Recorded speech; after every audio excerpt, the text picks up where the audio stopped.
Aloha, I'm reporter Blaze Lovell, and welcome to Civil Beat's Know Your Candidate for Lieutenant Governor series. Joining us today is Keith Amemiya. Thanks for being here, Keith. Thanks for having me, Blaze and Civil Beat. Absolutely. For those of you who are new to Civil Beat, we're a local nonprofit news site dedicated to providing local investigative news across the state. If you're looking for information on the candidates, check out the Civil Beat Elections Guide at civilbeat.org/Hawaii elections. Mahalo also to our event partner, Chaminade University, for supporting this Know Your Candidate series and hosting us in the Clarence T.C. Chin conference room. Tonight, we won't be taking any audience questions because we collected a lot of those ahead of time, and we're very thankful for those of you who sent those in. We've only got 1 hour with Keith, and so we'll jump right into the questions to get to know him better. And Keith, I'm going to switch things up a little bit. I ended all the other candidates with a sports question, but I'm actually going to start on a sports question for you because you spent years running the Hawaii High School Athletic Association. Before that, you had a career as an attorney. Well, why did you make the jump from the legal field to leading high school athletics? Well, thanks for the question. It's a good question. I get asked that a lot. I started my professional career as a litigation attorney. I did it for 7 years. It was a great experience. I learned a lot, but I felt that I didn't necessarily want to practice law for my entire career. I wanted to try something else, and I was young enough and it was early enough in my career to explore other options.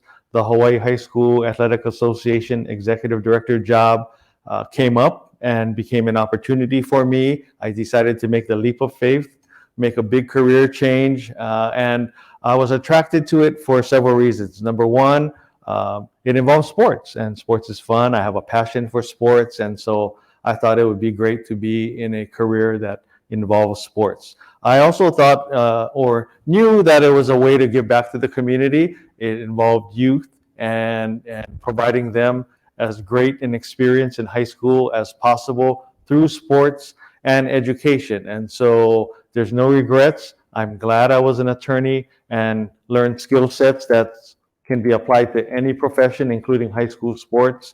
And I'm glad that I took the leap of faith to become the head of the Hawaii High School Athletic Association. It's a big reason why I'm running for office today.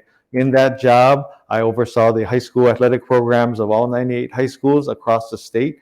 I had the opportunity to visit all of the high schools and all the surrounding communities. I got to learn about the communities. I met with community leaders. I met with working families. It really gave me a better understanding of the issues and challenges that they face across the state. One unifying issue and challenge is the high cost of living. That was the case 20 years ago. It's still the case now. We're going to get to the cost of living, but just sticking with the HHSAA for now, you dealt with a few complicated situations while you're there as its executive director. One of those was you finally helped to break the impasse between the OIA and the ILH, finally being able to compete, during regular season football. How were you able to work through that deal? Well, it took a lot of listening, learning, building trust over the years. And that's why I'm running for lieutenant governor. That's why I feel that I'm best suited to be your next lieutenant governor. The HHSAA job is a statewide job. It's like holding elected office because you have constituencies across the state. You have to balance competing interests like neighbor islands versus Oahu, like private school versus public school, big school versus small school, big sports in numbers like football to smaller sports like air riflery. And so I learned a lot by running high school athletics, but the bottom line is it gave me a better understanding of the issues and challenges facing our state today. The lieutenant governor job is an executive leadership job, and I had the best training by being the head of the HHSAA. I was actually in air riflery in high school. I started that sport, and I'm proud of that. And I learned quickly there is a big subculture of air riflery enthusiasts. My wife, this is a big trivia tidbit, competed in air riflery in high school as well. And so I didn't know about the sport before I took the helm of the HHSAA, but a lot of air riflery enthusiasts convinced me to make it an official sport, and I'm glad I did, because there's a lot of kids who benefited from competing in air riflery. To me, it doesn't matter the sport. It's more important that they have a fulfilling experience. Not everyone likes football. Not everyone likes air referee. I wanted to create as vast and wide an opportunity and an array of sports for everybody. When you came into the HHSAA job, you talked about trying to reach gender equity within sports in the state. And, as you know, there's a lot of inequalities that still persist there. The state facilities in particular struggle to meet Title IX requirements. There was that famous example of the Campbell girls not having a locker room for a long time. And, I know a lot of the funding responsibilities, it's up to the state, and the association doesn't typically have a lot of money. But do you think you did enough to advocate for female athletes in the state? I think so. And to make clear, the only entity that has the power to fund high school athletics in the state, at least in the public schools, is the legislature. There's a candidate in the lieutenant governor's race that has a very powerful position that decides where funding goes for sports. The OIA, the Hawaii High School Athletic Association, Campbell High School, they have no control over the funding. This has been an issue in terms of inequities in school facilities for decades. We all pushed for it, but never got traction until this year. I think it's not a coincidence. It's an election year. People are running for higher office. It shouldn't take that to fund girls' sports. Personally, I did what I could within my control. That's add girls' sports. That's double the amount of girls' opportunities. We were the first state in the country to make girls wrestling an official sport. We're usually in Hawaii the last to do things. We were the first. It opened the door for many, many girls across the state to go on to compete in high school in girls wrestling, not have to compete against the boys. They got college scholarship opportunities, and several of our female wrestlers had the opportunity to compete for our U.S. Olympic team, including Clarissa Chun, who made the team. She's from Roosevelt High School, right? State champion. She got a bronze medal. So we're proud of that. We also, under my leadership, added girls' sports such as water polo, judo, cheerleading, golf, and several others that I can't remember because I'm getting old and forgetful. But during that time, though, did you ask the legislature for money? We did. In fact, I was on a gender equity advisory commission chaired about 20 years ago by current Maui Mayor Mike Victorino. We, from 20 years ago, made our case to the legislature that there are wide disparities between boys' facilities and girls' facilities. And we kept asking, but we can only do so much. It's the legislature that controls the purse strings. And that never happened until recently, and that's a shame.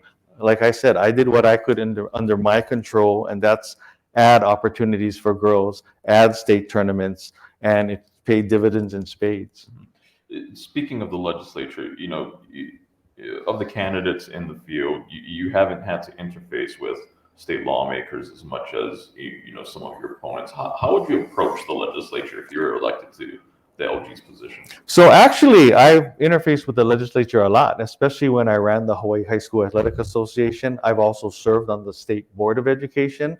I've also served in an executive position at the University of Hawaii. So I've interfaced with the legislature a lot.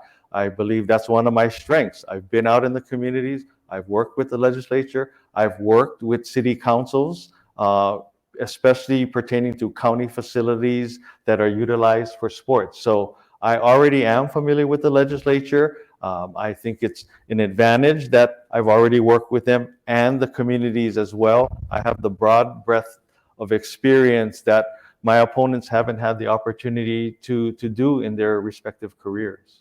But how exactly would you approach the legislative session? Say the governor wants you to take the helm of one of their initiatives, and you've got to convince lawmakers to, side with you guys. How would you do that? Well, you treat them as a partner. You listen, you learn. You can't get anything done as the governor or lieutenant governor without the legislature's cooperation. So it behooves me as the lieutenant governor and the governor to have a good relationship with the legislature. I mean, in some ways, I think they're more powerful than the governor and lieutenant governor because they control the state's budget, which is billions and billions of dollars. So I look forward to the opportunity. I have a lot of good relationships with legislators in key positions in the House and the Senate, and I look forward to working together with them without caring who gets the credit and working for working families across the state. But if there's a log jam and they're just not taking, they're just not seeing your side, or they want to do something that's opposite whatever the administration's position is, how are you going to work that situation? Well, again, you try to state your case. You hope that they are persuaded by your case. But in the end, sometimes you have to give and take. You have to pick your battles, and you have to compromise. Something is better than nothing. And I don't believe in all or nothing propositions or win-lose situations. I try to always look for win-win and to at least reach the opponent or the opposing side, if you will, halfway and find common ground. Still kind of staying on the topic of the legislature, there's been a lot of talk about ethics reform, and in relation to all the corruption cases that we've been seeing, here in Hawaii. You've got a couple proposals listed on your website, and you've talked about them in other forums. You say you want to ban in-session fundraising, require lawmakers to follow the Sunshine Law, impose term limits. But those are all things that the legislature would need to do to themselves. How would you get the legislature to do that? Well, you hope there's enough legislators who understand that having term limits is best in the long run. Public service or serving in elected office has never been intended to be a lifetime appointment. I believe in taking your turn, doing the best you can in a finite period of time, and not look at it as a lifetime appointment. People are more effective by human nature when you have a fixed term. The horizon is near and that you're out and it's time for someone else to serve. Another thing that's worth noting here in Hawaii is the legislature is the only body of elected officials that's not subject to term limits. The governor's subject to term limits, the lieutenant governors subject to term limits, the 4 county mayors and the 4 respective county councils are subject to 8-year terms, basically, or a maximum of 8 years in office. So this is not a novel concept. I've not heard anyone say that we should undo term limits with those offices. And so we already have it, Blaze. And it's my hope that those in the legislature understand that term limits are in the best interest of them and everyone else across the state. And we need more new people in office who share that sentiment. Right, but a lot of these ideas have been brought up before, including by some lawmakers, but yet, it doesn't gain traction. I mean, there's bills to impose term limits introduced almost any year, but how would you help move that along, whereas others have failed? You increase participation in voting. We still have a low voter turnout. If everyone who's eligible to vote registered to vote and voted, that would make a difference.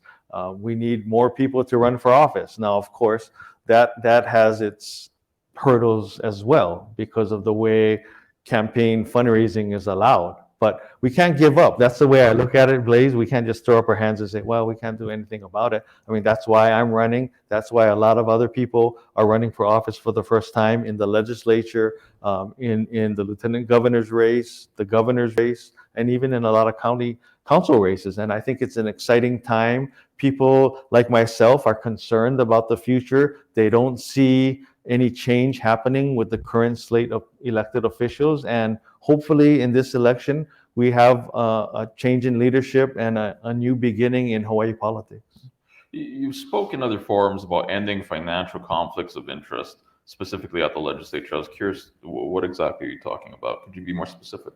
Well, under the current laws that govern what legislators can and cannot do in terms of employment, you can have an attorney, for example, work for a personal injury firm and hear cases that may involve or impact tort reform. You can have legislators working for medical associations or the pharmaceutical industry. There's clear conflicts of interest, and those need to be eliminated because that's why we have a lot of distrust in government and the public has little faith in the legislature. How would you eliminate that though? Would that would you would you try to move the legislature from being part-time to full-time, or ban, like how mayors and governors will be banned from having side jobs? Would you also ban that for lawmakers? How would you accomplish this? Well, we have to reach common ground, and it's unfair to expect legislators to survive off a part-time job. Now, granted, 60,000 is not peanuts, but it's not a lot either in Hawaii, certainly. And so we do need to consider, if we're going to restrict what kind of outside employment legislators can have, we need to consider paying them more. In the long run, that's an investment I'm willing to look into if it creates better legislators and less conflicts of interest. This next question is on campaign contributions, and I know you brought this up before, but I was looking at your candidate Q&A for us the other day, and you said that you're the only candidate who doesn't take money from lobbyists. But while running for Honolulu mayor, I believe you actually did. I was hoping you could, explain that statement. Well, I did in the prior campaign, but I don't now, and I see the error in my ways. I've seen the undue influence lobbyists have in campaigns and elections, and it's simply inappropriate and it's wrong. I want to run a campaign that's as free of conflicts of interest as possible, and that's why I made a decision in this race not to accept money from lobbyists. Why did you change your mind between the two races? Because on the campaign trail in this race, I just saw, and the news that we've been seeing about legislators being indicted for bribery or receiving bribes, for insiders being indicted for corruption, that lobbyists and insiders clearly have way too much influence in elections, and we need to take that out of elections as much as possible. How would you do that? Go back to what I said earlier: term limits, ban fundraising during the legislative session, eliminating conflicts of interest, and requiring legislators to comply with sunshine laws. Changing gears just a little bit, looking over your campaign materials, your website, these different forums you've appeared in, it seems you kind of want to take a swing at like everything if you're given the chance. You want to address housing, jobs, the economy, corruption, and we'll talk about all those things. But what do you think you could realistically accomplish if you're elected lieutenant governor? Right. There's so many challenges, and it's probably unrealistic for the governor and lieutenant governor to tackle all of them in 4 years. But the one issue that I would address first, besides cleaning up corruption and rebuilding trust in the legislature with the campaign reforms I've outlined earlier, it's build more affordable housing. Hawaii has become unaffordable for young people. There's young people in our audience today, and they can't afford to make ends meet. We are having record numbers of people moving out of state, not because they want to, but they have simply thrown in the towel because they can't make ends meet. My wife and I have a son who's got one more year in college. He's going to school in California, and we're concerned about whether he'll ever be able to realistically come back here to live, work, play, and raise a family. It's a concern that's affecting every single household in the state. And unless we do something about making more affordable housing, lowering the cost of living in Hawaii, we're going to lose an entire generation of younger people. We already are losing a lot of young people who sadly will never come back to Hawaii, even though they would like to. The other issue, Blaze, is our kupuna are moving out of state now. They've told me while I've gone across the state campaigning for this position that they are throwing in the towel. They're on fixed incomes. They can't generate more income. Their rent is increasing. Their food costs are increasing. Gas is increasing. And so they're giving up and moving away. That's just as tragic as our young people moving away because they can't make ends meet. There are people who have lived and worked hard their entire life because they wanted to end up in retirement here in Hawaii and spend the rest of their life here. They're now being forced to move out. The other reason that kupuna tell me why they're moving away is because their children and grandchildren are moving away, and they want to be closer to their families. And so it's the biggest issue in terms of what's troubling our state, and that's the lack of affordable housing and the high cost of living. Mhm. A lot of your housing ideas, and I want to stay on this topic for a little bit. You want to address things like permitting, county permitting departments, rezoning, to encourage growth, property taxes. But a lot of these issues you want to address and that are part of your housing plan, they're handled mostly at the county level. How would you, if you're elected to a state position, get these things through at the counties? Well, the challenge and then the complexity of the lack of affordable housing requires an all hands on deck approach. And so I'm not saying the state is going to tell everyone else what to do. I'm saying the state should take the lead and work with the counties, the federal government on attacking the affordable housing issue. The state can can help the counties in a lot of ways by maybe even making more state lands available for affordable housing. There's a lot of partnerships that can take place. It's too broad and big a problem, as I mentioned, for any one governmental entity to handle. And so I look forward to working with the counties and the federal government on this housing issue. But you're saying the state should take the lead besides, supplying lands, and that idea has been floated before. What else should the state be doing to lead housing? Well, providing more funding for housing. And again, wherever the state is now a roadblock to building more affordable housing, wherever the state can help the counties, the state needs to do that. We need to talk to the counties. There's never been a unified, concerted effort where everybody's working together, coming up with a comprehensive plan to tackle the affordable housing issue. And that's the first step, is to hear what the concerns, what the roadblocks are to building more housing on all of our islands. The government red tape and cutting through it's been brought up by a lot of folks this election season, including yourself. Is there any regulations that you have at the top of mind that you would look to either cut through or smooth over to speed up housing developments? Sure. Well, this is certainly a county issue, but one of the biggest complaints I've heard from people, whether they're single-family homeowners to condominium developers, is the slow permitting process at the Department of Planning and Permitting at the various counties. Certainly, that's a county issue, but if there's any way the state can help, we're ready, willing, and able to do so. Again, there's too many issues for any one body of government to address the homelessness and housing issue that the state is ready, willing, and able, or will be, to help the counties build more housing. We need more housing, but sometimes some communities, they don't want those new housing projects in their neighborhoods. There's been opposition in Miley, in Manoa, and Kailua. How do you approach a community that doesn't want, a new housing development in their area? Well, there's a movement on the continent that is counter to the NIMBYs, or not in my backyard, and we need to go full speed ahead with YIMBYs, or yes in my backyard. If we explain to all those communities that you mentioned that have opposed housing in their backyard, they need to understand that their children and grandchildren are going to move away, and they're not going to see them anymore on a regular basis.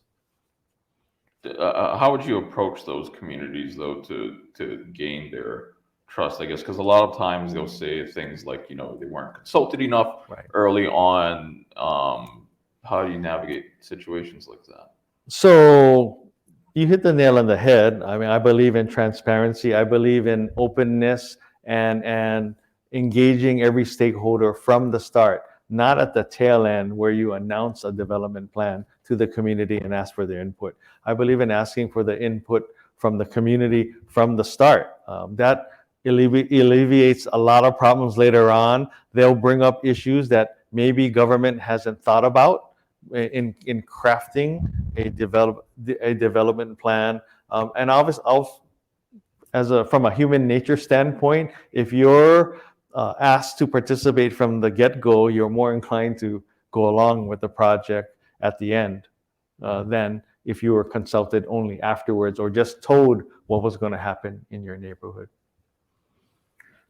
Back to how you'd interact with whoever is elected the next governor. You seem to want to be deferential to the next governor. You've talked about believing in the chain of command, believing that the governor is the number one elected official in the state. Do you think you can be effective if you're always following the governor's lead?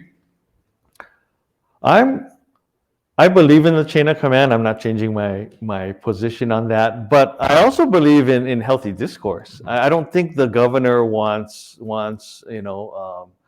someone who just agrees with him or her on every decision. I'm hoping to have behind closed doors first and foremost a healthy discussion, and that when we come out of it, we hopefully have a united front. And so I'm deferential in the sense that there can only be one head of the state. There can't be two competing for that mantle. And that I'm confident, especially on the key issues facing our state, whether it's affordable housing, homelessness, or climate change, we're going to be on the same page anyway. What happens if you're not on the same page, as has happened with a lot of other governors and their lieutenant governors, and you end up in a disagreement? How are you going to navigate that? Well, again, in the end, the governor is the number one person in the state, and by and large, I will defer to the governor. Again, I'm hopeful that we'll be aligned in terms of how we can best address and attack the issues facing the state. If I really don't agree with the governor, I will make that known. But there can only be one boss. And so it's not productive for the governor and lieutenant governor. It's not in the best interest of the state, of working families across the state, to have the top two people in the state constantly bickering. And so it's my hope that I'll have a good working relationship with the governor. And I do know the three Democratic gubernatorial candidates well, and I'm confident that I can work with any of them, whoever comes out on top on August 13th. If the governor were to sideline you on an issue you felt very strongly about, what would you do? Would you make noise about it? Would you tell someone? Would you talk to the governor? What do you do? I would talk to the governor, and again, I'm confident that any of the three gubernatorial candidates won't sideline me if I'm lieutenant governor, that they'll respect my opinion, they'll value my input, and that we won't come to that point where I'll be sidelined. If you were the lieutenant governor for the last 4 years, is there anything you would have done differently?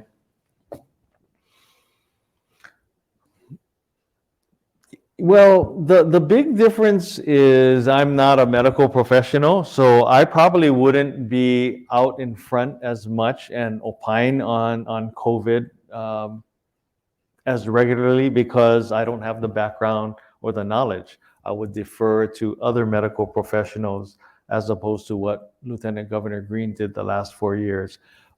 Certainly, I think he'd agree, and even Governor Ige would agree, that they could have communicated better throughout. They could have presented a more united front throughout the pandemic. But in their defense, it was an unprecedented situation. None of us has faced a pandemic. It hasn't happened in our country or across the world for the last 100 years. So they need to get somewhat of a pass for the bumps and bruises along the way.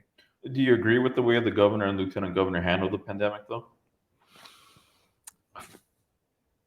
For the most part, yes, only because they didn't have a template to work off of. They didn't have precedents. They were in uncharted waters. So I believe they did the best they could under the circumstances. But again, I think they would even agree that communication could have been better. It could have been clearer. It could have been more consistent. I know a lot of small businesses complained about the fact that they were getting mixed messages from the county level to the state level. They didn't know whether they could open or close, especially small businesses that dealt with food that's perishable. It was very hard to know how much food to order, how long you can keep it if you are worried you're going to be shut down tomorrow versus with 30 days from now. So communication could have been better, but overall, I'll say what I said before, that all of our elected officials did the best they could under the circumstances. How would you communicate better with the next governor if we're faced with another, really terrible situation, say another pandemic or the meteors coming right at Oahu? How would you, more effectively communicate between the governor and the public? I don't know if better, but I always believe in open communication and constant communication. So I can't speak to how much Governor Ige and Lieutenant Governor Green communicated, but I believe in constant communication, and I'm confident that I'll be able to have that kind of dialogue, that kind of rapport and relationship with the next governor, where we can always communicate with each other, be open and frank with each other, and be on the same page. Changing gears slightly again to tourism, you and other candidates have said that you want to attract higher paying tourists to Hawaii, but how exactly do you do that? Well, you strictly enforce the vacation rental law. There's still thousands of illegal vacation rentals throughout the state, throughout our neighborhoods. And in fact, just yesterday, I was canvassing in Kailua, and we came across several illegal vacation rentals. It was clear that there were illegal vacation rentals. And so I know the city has stepped up enforcement, but we need to keep going with the enforcement. We need to release those thousands of illegal vacation rentals back into the inventory for local families to buy or rent. So that's number one. Number two, again, keep vacation rentals in resort areas, whether it's Waikiki or Ko'olina or Turtle Bay. That's one step. The other is imposing fees. We need to look at imposing impact fees, green fees. They're called all kinds of terms. Tourist fees, where we have tourists pay a fee for the right to come and visit our islands. They're using our resources. They're taxing our infrastructure, whether it's our roadways, our water systems, our sewers, our beaches, our parks, our trails. And I think that if you explain to them and that the money is well spent, they'll go along with it. But that's another way to curb and encourage higher end tourists.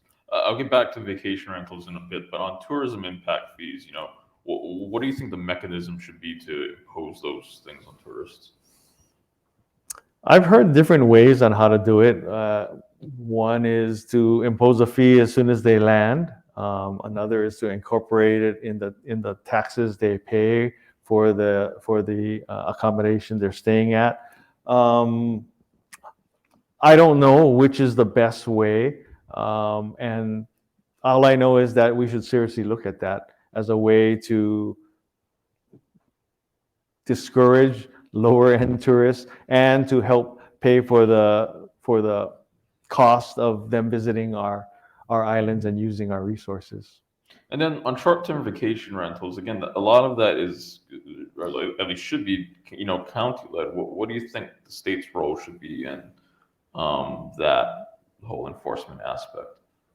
Well, I don't know the city's financial condition now. I suspect it's probably pretty good now that we're, I think, out of the pandemic, that real property valuations are going higher and higher. So their revenue is stronger. But if the state needs to look at helping the city enforce illegal vacation rentals, I mean, we need to look at it. That's one big way to curb the over-tourism we're currently facing and to release more housing into the inventory for local residents. Okay, so those are your ideas for getting out all the cheap tourists. Now, you and others have also talked about wanting more respectful tourists. How do you get those people here? Well, it starts with education. It's important to whether it's as simple as a video on the plane ride here or in informational materials when people are looking at booking a vacation in Hawaii.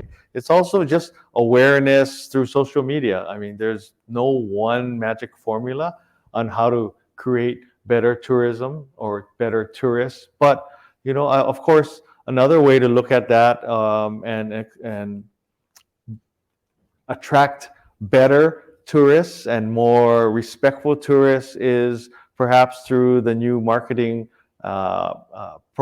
contract that was just awarded to the Council for Native Hawaiian Advancement by the Hawaii Tourism Authority. Their big push is Kama'aina-based tourism, which is kind of the same thing that you've been talking about: more respectful tourists, more enlightened tourists, tourists who will understand, who will even engage in community service and try to leave Hawaii in a better place than they found it when they first came to visit us. Who should take the lead on that? Should it be the state's responsibility to push campaigns like that, or should the private sector be helping out too? I think both. I believe in private-public partnerships. The private sector benefits from better tourists, as does the state and as does us as taxpayers. Switching gears again to the cost of living and the economy, your cost of living plan, it includes a lot of different points like passing paid family leave, a living wage, eliminating taxes on food, medicine, and other essential products. And these are all ideas that have been floated at the legislature at some point. But how will you get lawmakers to pass those ideas, when other proposals have failed? Well, it goes back to getting new people to run for office, getting the longtime politicians out of office so that you get people who are willing to make the changes needed to make Hawaii more affordable. Right now, we're probably in the lowest standard of living in the state's history. If you go by all the metrics, whether it's the cost of living as opposed to pay adjusted for the cost of living, the cost of housing. The list goes on and on. Hawaii is getting more and more unaffordable, and until we get new and different people in office, nothing's going to change. You've talked about wanting new and different people in office, but the reality is that if you're elected, you probably have to be dealing with about the same 76 people, minus a couple of them, that have been in office for years and years and who have, not advanced these measures. How are you going to deal with that?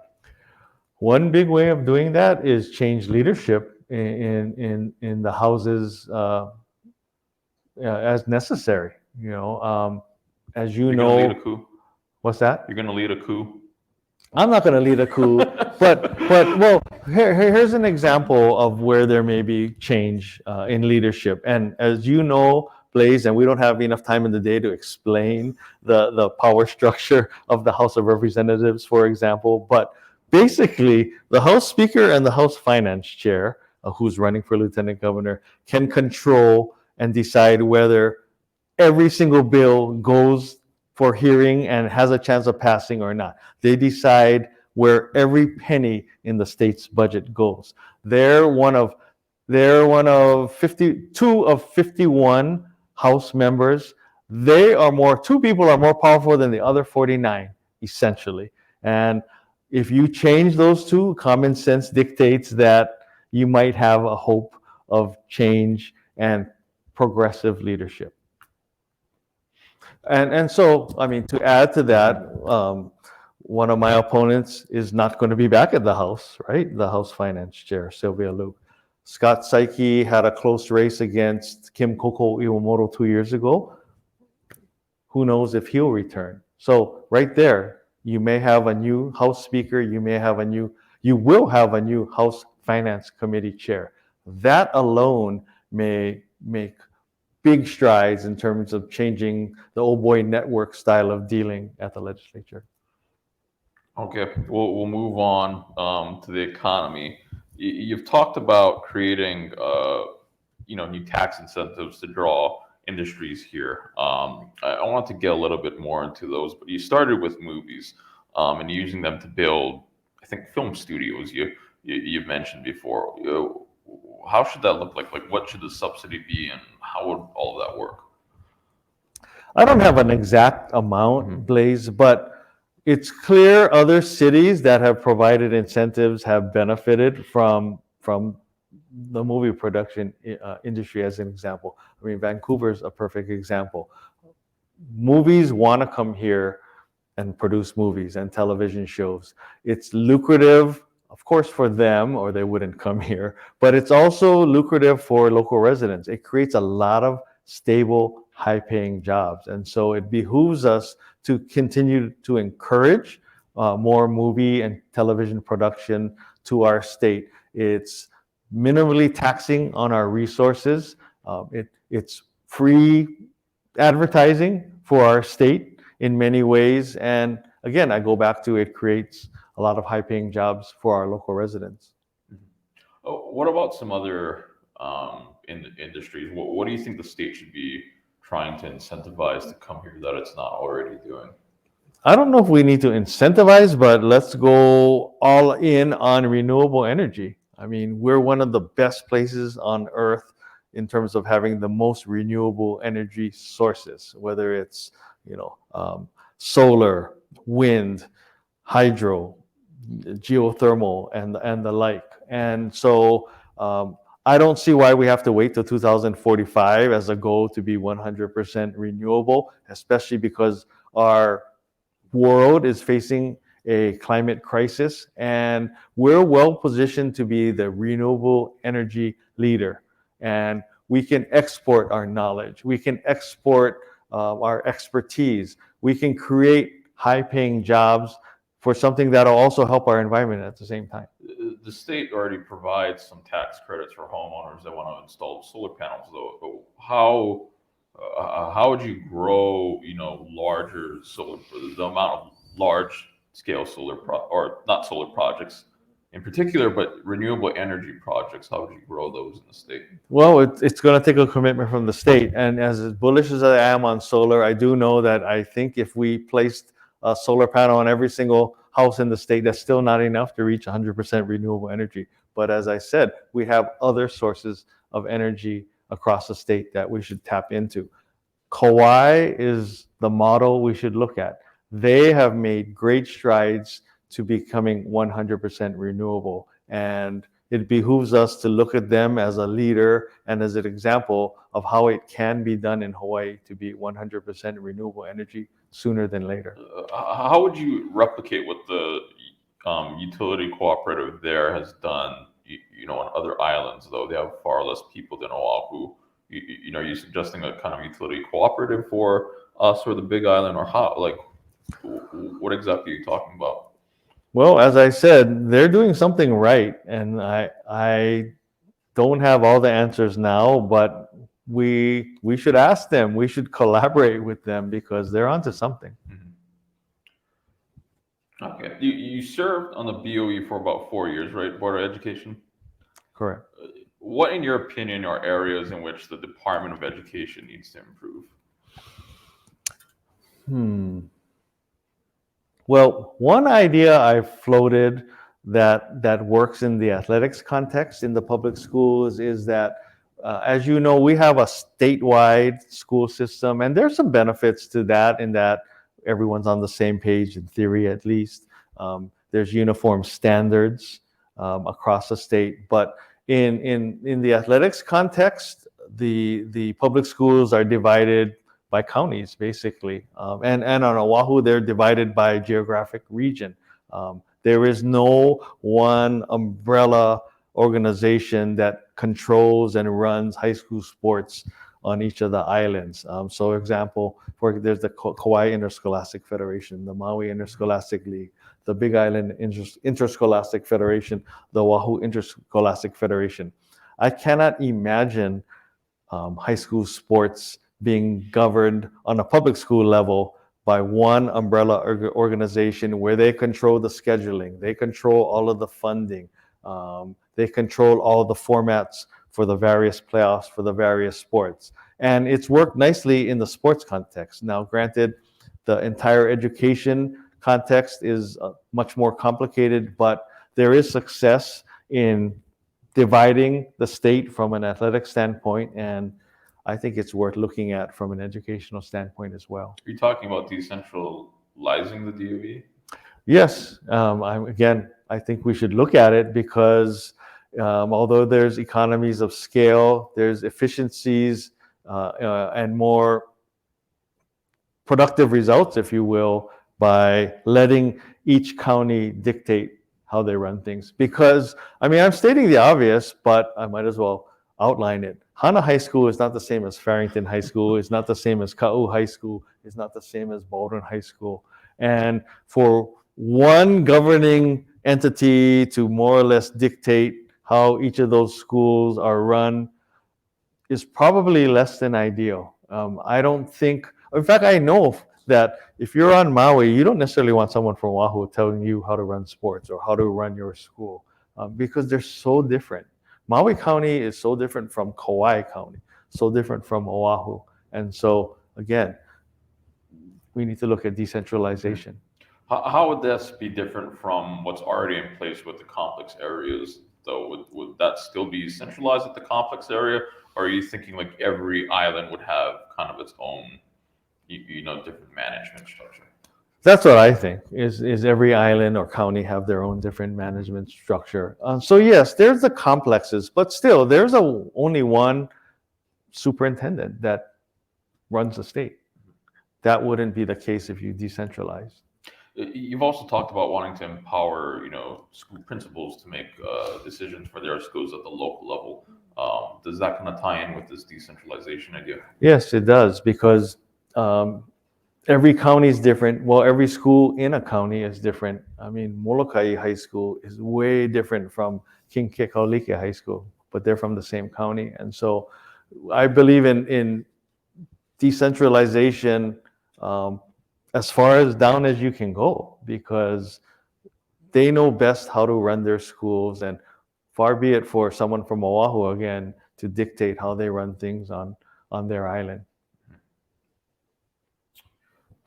Turning now to agriculture, you've called for more meaningful investments in agriculture by the state. How should the state, I guess, support the ag industry better, and where would you like to see those investments made? Well, the state can provide even more funding to support local farmers. We saw during the pandemic how perilous our food situation is. Our grocery stores, their shelves were running out of food. It was a little touch and go for a while. Fortunately, we didn't have a mass food shortage, but it did underscore how vulnerable we have been in terms of food security. So by promoting agriculture, we kill several birds with one stone. We are less vulnerable to food security issues. We have fresher, more nutritious food. We provide a diversification off of tourism by creating another industry that will help spread the risk, so to speak, whenever we have ups and downs or downs in tourism. And so I'm supportive of making sure we look at agriculture as a viable, diversified industry in Hawaii. But how do you do that? What should the state be doing to support local farmers? Well, they can provide more land. There's more state land that can be provided for farmers. They can provide more subsidies. They can provide more low interest loans to get farmers off their feet. Like any industry, it's tough to get started, whether you're a dentist or a farmer or a small local grocery store owner. The upfront costs are very expensive. So what the state can do to help an aspiring farmer is, number one, provide land at low cost. Number two, provide low interest loans so they can buy the necessary equipment to get off their feet and get going. But besides just supporting small farms, one of the things that Hawaii needs to make our food supply more sustainable is you need a mix of small, medium, and large scale farms, and we haven't had that in a long time. How would you encourage the growth of those three different levels? Well, let me make clear, I'm not saying just support small farmers. I mean, we need to support large scale farmers as well, and everything in between. Well, one shining example that I'm very hopeful and optimistic about is Mahi Pono acquiring the Alexander and Baldwin lands on Maui. I've been on Maui a lot, especially during this campaign, and you can see the tremendous growth and potential of diversified agricultural crops that are being grown on Maui. So the state can do its part by helping companies like Mahipono as best they can, but it also doesn't hurt that Mahipono is a strong, financially sound company to begin with. We need to attract more of those types of companies to come to Hawaii and eliminate the bureaucracy and red tape that people fear before investing in Hawaii. How would you attract bigger companies like Mahipono here? Well, again, there's many businesses are scared to come to Hawaii because they hear the horror stories of the red tape and bureaucracy and the anti-big business mentality. We need to be judicious. We need to not automatically and instinctively turn away out-of-state businesses. If they're here to help us, if they're here to create a true win-win situation, we should embrace that, and we should encourage that kind of partnership with outside companies. Next issue I wanted to get to is climate change. You go around the state. In the North Shore, there's roads that are right next to the ocean at risk of being flooded. There's parts of highways on Maui that have become inundated at times. What do you think should be done to protect those coastal areas, or at least mitigate against the downsides of rising seas? Well, this past weekend there were many instances I've seen on the news and on social media of extreme weather impacting our coastal properties. I mean, in Keauhou, there was a storm surge that went above a 2-story structure. There's been roads closed across the island because of weather issues. And so, in fact, I was on Maui this past weekend where the roadway from Kahului all the way to Lahaina and Ka'anapali was being affected by waves hitting the roadway. So clearly we need a climate action plan. Clearly we need to address those issues now. We can't wait till the situation gets more dire, more critical, because we're already feeling the impacts of climate change and sea level rise. The projections are that sea level rise will be 3.5 feet by the end of the century, the year 2100. That's a staggering amount. That's not going to happen overnight. We're already experiencing sea level rise. Even a couple inches of sea level rise is detrimental to our coastlines. And so we don't really have a plan. I'm not aware of a statewide plan, but we need to at least, first step is to come up with a plan before you can take action. What do you think, though, should be done for those, homeowners that are right along the coastline and, their roads are going to be inundated? What needs to happen with them?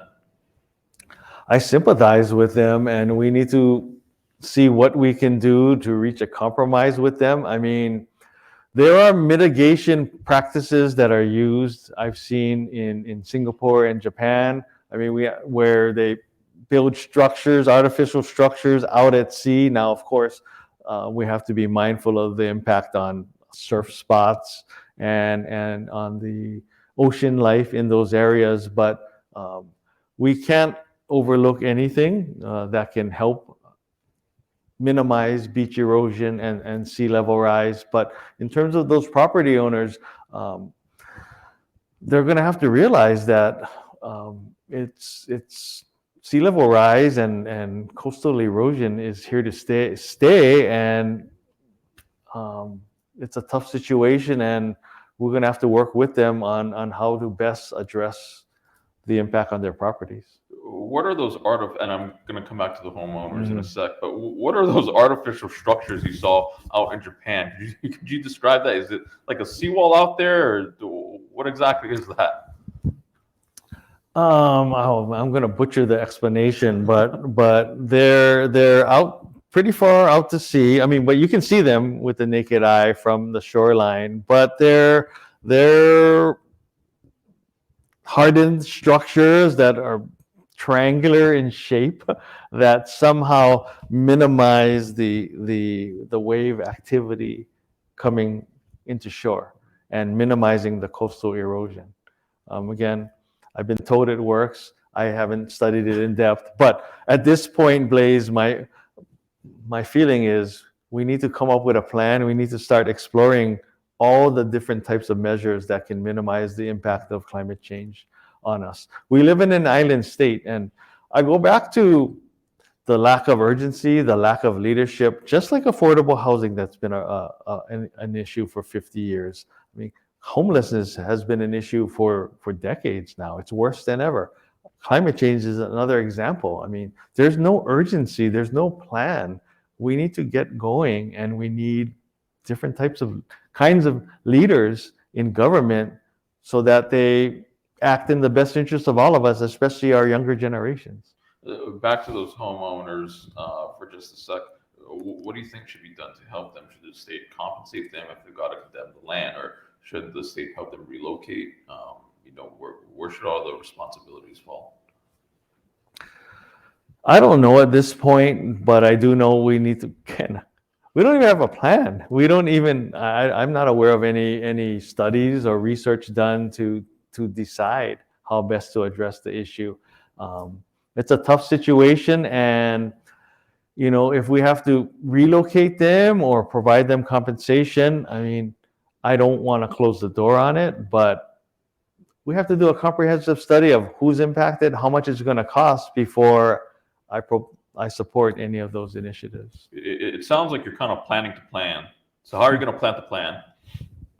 Well, just like the homeless issue, it's going to take everybody on board. It's going to be the federal government, our federal congressional leaders, our state officials, our county, and the private sector coming together to come up with a comprehensive plan. I know there's bits and pieces of that coming into place, led by people like at the University of Hawaii, Chip Fletcher, and some others.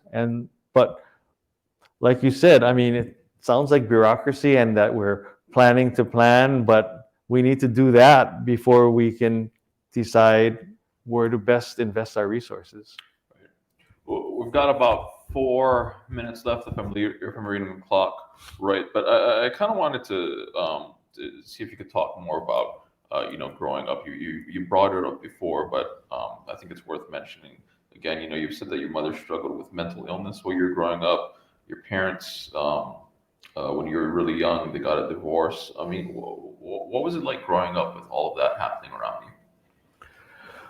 Well, there were challenges growing up, but I think it made me better and stronger in the long run. It made me more resilient. It made me more appreciative of the good things that were happening in my life. In the big scheme of things, all of those trials and tribulations made me better in the long run. I really believe that, because starting with the fact that in high school I was raised by my best friend's family. They hana'd me or took me in.